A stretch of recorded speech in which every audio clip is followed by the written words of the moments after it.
So I think millennials get unfairly branded as kind of the, Snapchat generation, people who can't pay attention and people who are, horrible employees at work because they're distracted and that kind of thing.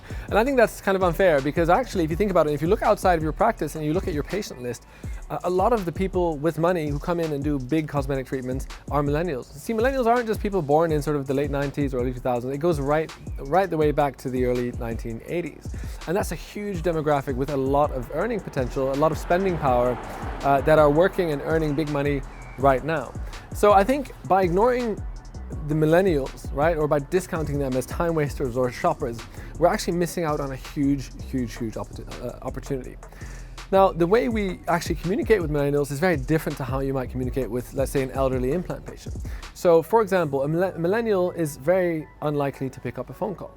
That's just simply the way it works. So if your front of house is ringing people, ringing millennials, someone who's booked in for an Invisalign consultation or for composite bonding or whitening, and they're not getting through, then that's a potential lead that you've lost. Millennials are way more about communicating on their own terms and in their own time. So sending them a message either by text or by WhatsApp or on Facebook, you're way more likely to get through that person and you're way more likely to get them booked in.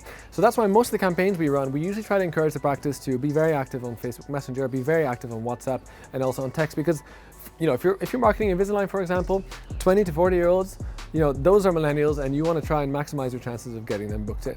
So next time you reach out to a patient, or next time you talk to a patient, or you're following up with a treatment plan or whatever it might be, think about how old they are, think about what type of person they are and how they might like to communicate, and adjust your communication appropriately, and you'll see your conversion rate skyrocket.